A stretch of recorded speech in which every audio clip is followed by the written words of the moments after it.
Hello good morning students. तो once again एक बार अपन start करते हैं कॉम्प्लेक्स एनालिसिस का नेक्स्ट लेक्चर्स। इसमें आप देखिएगा एक थ्योरम कर रहे थे। अब तक अपन ने बहुत सारे कंसेप्ट कर लिए थे। अब अपन एक लास्ट एंड फाइनल थ्योरम करते हैं कि किसी एक सा संबद्ध क्षेत्र जी में फंक्शन क्या है, एनालिटिक है। तो जैसे क्या है बेटा, देखिएगा छोटी सी थ्योरम है, इसे प्रूव कर लेते हैं। जैसे ये कोई कंटूर है सी, इससे कवर्ड एरिया है वो जी है। अब ये जो इंटीग्रेशन है इसका मान पथ से स्वतंत्र होता है। पथ से स्वतंत्र होता है मतलब क्या है कि पथ पर डिपेंड ही नहीं करता, चाहे C1 के अनुदिश जाओ चाहे C2 के अनुदिश जाओ, लिमिट का इंटीग्रेशन का मान क्या आता है, सेम। तो जैसे दो पॉइंट है बेटा, एक पॉइंट है Z0 मान लिया और दूसरा पॉइंट है Z। तो जब Z0 से Z तक आप दो पथों के अनुदिश गए, एक गए बेटा आप C1 के अनुदिश और दूसरा गए आप इसमें C2 के अनुदिश। तो पहला C1 के अनुदिश गए और दूसरा किसके अनुदिश गए, C2 के अनुदिश गए। अच्छा, जो टोटल वक्र मिला वो क्या मिला, गामा मिला। C1 C2 को मिलाकर क्या मिला, गामा मिला। तो देखो आपको एक बात पता है कि चूंकि चूंकि जी में चूंकि जी में एफ जेड एक विश्लेषिक फलन है, विश्लेषिक फलन है, एनालिटिक फंक्शन इन जी। जी के अंदर क्या है बेटा, ये एनालिटिक फंक्शन है। और जी में गामा कोई क्लोज वक्र है, तो कौशी-कूर्सा थ्योरम क्या कहती है कि gamma F Z D Z का मान कितना हो जाएगा, जीरो हो जाएगा। ये किसने कहा, कौशी-कूर्सा थ्योरम ने कहा। कि भाई क्यों कहा, क्योंकि ये क्लोज वक्र है और इसके अंदर फंक्शन पूरा एनालिटिक है। तो एनालिटिक हो और क्लोज वक्र हो तो इसका आंसर कितना आएगा, जीरो। इसको बेटा दो पार्ट में तोड़ देते हैं। देखो गामा क्या है, C1 पर पहले गए C1 F Z D Z, फिर देखिएगा फिर जेड से फिर वापस आए हैं, लेकिन गए तो C1 पे, आ किस पर रहे हैं, C2 के विपरीत आ रहे हैं, मतलब माइनस C2। और ये F Z and D Z that's will be equal to zero. Minus C2 क्यों हुआ, क्योंकि गए C1 पे थे तो C1 पे तो सही चल रहे हैं, C2 पर माइनस आ रहे हैं, देन माइनस C2। अगले स्टेप में आपको पता है कि C1 F Z D Z का जो मान है वो माइनस चिन्ह यहां आ जाएगा, माइनस में C2 F Z D Z is equal to zero.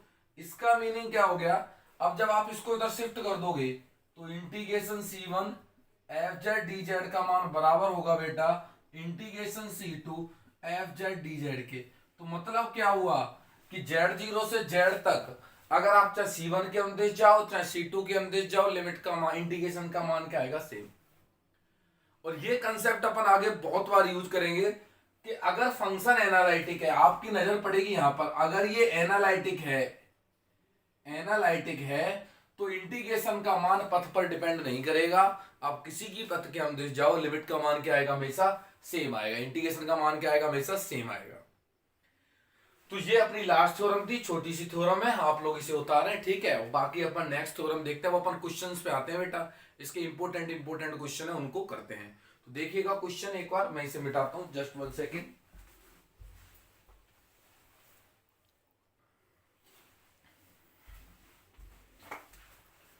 Yes बेटा, तो अब इसमें एक एग्जांपल है, आप देखिएगा, जीरो से लेके 1 plus iota Z square D Z, इस इंटीग्रेशन की वैल्यूज अपन को इवेल्यूट करनी है। अब सबसे पहले एक तो ना इस तरीके का मेथड ना इंपॉर्टेंट है, ये क्वेश्चन भी इंपॉर्टेंट है, पहले ही से आपके कंसेप्ट क्लियर होंगे। सॉल्यूशन तो कहां से जाना है, जीरो से जाना है, कहां पर जाना है, 1 प्लस आयोटा पर जाना है। तो जेड बराबर जीरो टू, कहां तक पहुंच रहे हो, जेड बराबर 1 प्लस आयोटा। तो जेड बराबर जीरो का मतलब क्या होता है, जीरो प्लस आयोटा जीरो। तो यहां से जब पॉइंट बनाओगे, एक्स का वैल्यू जीरो, वाई की वैल्यू जीरो, पॉइंट क्या बन गया बेटा, जीरो कॉमा जीरो टू। अच्छा, यहां से आप पॉइंट बना दो, एक्स की वैल्यू वन, वाई की वैल्यू वन, तो पॉइंट क्या बन गया, वन कॉमा वन। तो अब क्या करोगे आप, एक्स एक्सिस अब बना दीजिए कि पथ क्या होगा, ये एक्स एक्सिस है, ये वाई एक्सिस है, ये ओरिजिन है। आप जीरो जीरो से जा रहे हो कौन से पॉइंट की ओर, 1,1 की ओर। अच्छा, अब इसमें पथ नहीं दे रखा, लेकिन आपकी नजरें कहां पड़ी, इसके ऊपर पड़ी कि एफ जेड का मान है वो यहां पर बेटा जेड स्क्वायर है, और जेड स्क्वायर एक पोलिनोमियल फंक्शन है। पोलिनोमियल फंक्शन है, और polynomial function always analytic function होता है, और जब ये एनालिटिक फंक्शन है तो इंटीग्रेशन का मान पथ पर डिपेंड ही नहीं करेगा, तो किसी भी पथ के अनुदिश जब इंटीग्रेशन का मान क्या आने वाला, सेम आने वाला है। तो बेटा देखो दो मेथड से करूंगा मैं इस क्वेश्चन को। मेथड नंबर 1,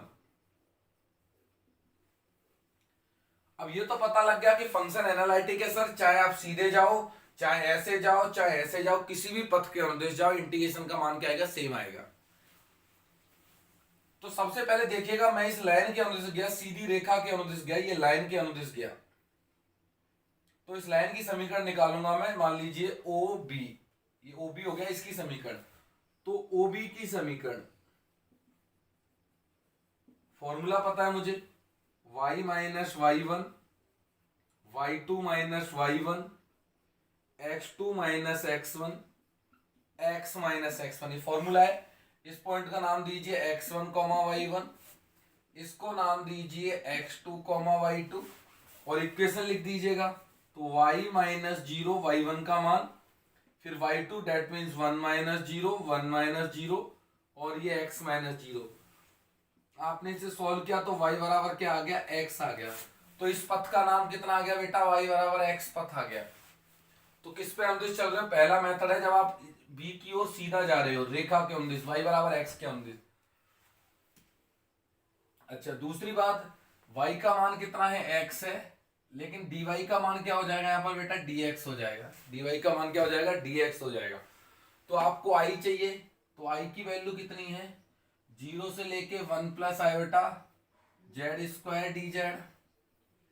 अब देखो z की जगह आपको पता होता है क्या रखते हो, x प्लस आयोटा वाई का स्क्वायर, डी जेड की जगह dx प्लस आयोटा dy। अच्छा 0 से लेके 1 प्लस आयोटा, अच्छा जिस x आयोटा, y की जगह कौन है, x के बराबर है, तो ये x आ जाएगा। और यहां पर dx प्लस आयोटा dy की जगह कौन है, dx है, और x dx बच रहा है, तो लिमिट किसकी आएंगी, x की। तो x का मान यहां से लेके यहां तक परिवर्तन हुआ, यहाँ x का मान कितना है, 0, और बढ़ता गया, यहाँ x का मान कितना है, 1, तो x की लिमिट कितनी आ गई, 0 से 1। अब देखिएगा सॉल्व कर लीजिए, 0 से 1, इसमें से x स्क्वायर कॉमन आ गया तो 1 प्लस आयोटा का स्क्वायर बचा, इसमें से dx कॉमन आ गया तो क्या बचा, 1 प्लस आयोटा, तो ये एक्स स्क्वायर एंड dx। तो बाहर आ रहा बेटा देखिएगा 1 प्लस आयोटा की पावर होल क्यूब, और 0 से लेके 1 एक्स स्क्वायर dx। तो जब आप इसे सॉल्व करोगे x cube by 3, upper limit रखोगे 1, तो आंसर फाइनली क्या मिलने वाला है आपको, 1 प्लस आयोटा की पावर होल क्यूब बटे 3, ये आंसर हो जाएगा। ये क्या हो जाएगा आंसर, 1 प्लस आयोटा की पावर होल क्यूब बाई 3। लेकिन ये किस मेथड के अंदर है कि जब अपन सीधे गए हैं।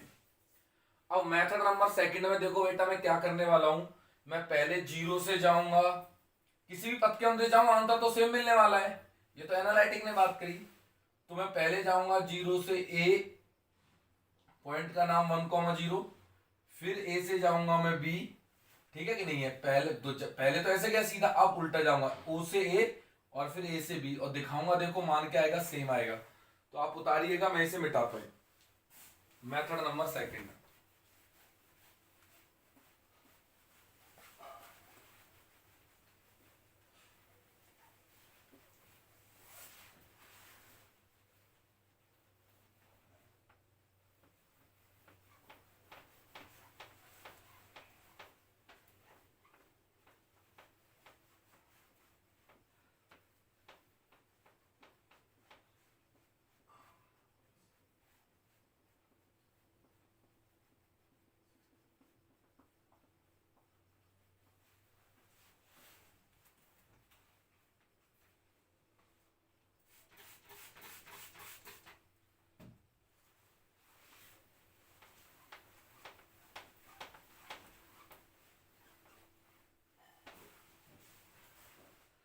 अब आप इसमें देखिएगा बेटा, मेथड नंबर सेकंड, क्या मेथड है ये। तो सबसे पहले इंटीग्रेशन जो i का मान है वो c मान लिया, किसी भी पथ के अनुदिश जेड स्क्वायर डी जेड। तो c को दो पार्ट में तोड़ा, पहले o से a जाओ, जेड की value x plus iota Y का होल स्क्वायर, डी जेड की value dx plus iota dy, फिर o से a गए और फिर a से b जाओ, जेड स्क्वायर मतलब x प्लस आयोटा वाई का होल स्क्वायर और दिस इज dx प्लस में आयोटा dy, और इसको नंबर दे दो अपनी तरफ से 1 नंबर। अब ओ ए पथ पर देखो, ओ ए पथ पर क्या सीन है। ओ ए पथ मतलब एक्स एक्सिस है और एक्स एक्सिस पर किसका मान 0 होता है, वाई का मान 0 होता है। वाई का मान 0, इसका मतलब डी वाई का मान 0 होगा। अब x बचेगा तो x की लिमिट आएंगी, x की लिमिट 0 से लेकर के 1 तक आएंगी, तो लिमिट ऑफ x, x का मान कहां गया बेटा, 0 to 1 तक आ गया। क्यों, क्योंकि यहाँ x का मान 0 यहाँ 1 है। अब आप देखिएगा ए बी पथ पर ए बी जो पथ है इस पर हमेशा x का मान क्या रहता है, 1 रहता है, तो dx का मान कितना हो जाएगा, यहाँ 0 हो जाएगा। x का मान 1 और dx का मान 0, लिमिट किसकी आ जाएंगी, y की आ जाएंगी, लिमिट्स ऑफ y। तो y का मान बेटा y बराबर 0 से, यहाँ y का मान 0 होता है, ऊपर बढ़ता बढ़ता कितना हो जाता है 1, तो y बराबर 0 टू कितना हो गया, 1 हो गया। यूजिंग इन 1, इन सब का उपयोग बेटा 1 में करते हैं और ऊपर वाले को मैं मिटाता हूं, देखिएगा आप लोग।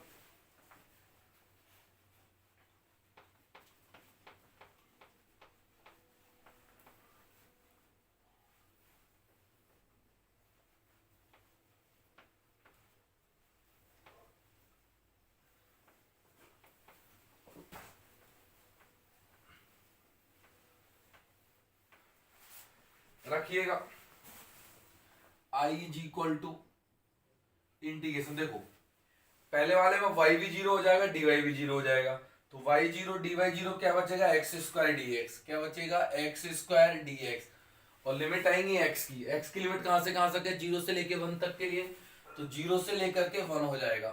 प्लस में ए बी कितना है, ए बी पथ पर है, ए बी पर देखो कौन 0 है, x का मान तो 1 है, dx का मान 0 है, तो रख दीजिएगा 1 प्लस आयोटा वाई का होल स्क्वायर, x का मान 1 रखा, आयोटा वाई, dx का मान 0, तो कितना आ रहा है आयोटा dy, और लिमिट्स आएंगी y की लिमिट्स मतलब 0 से लेकर के 1 तक। अब सॉल्व कर लेते हैं इसे, i, ये देखो x³ 3 होने वाला है, लिमिट 0 से 1 होने वाली है, इसमें देखो आयोटा बाहर आ गया और इसे 1 प्लस आयोटा वाई की पावर होल क्यूब बटे 3, और y का कोफिशिएंट भाग में आ जाएगा आयोटा, तो लिमिट 0 से लेकर के 1 तक के लिए।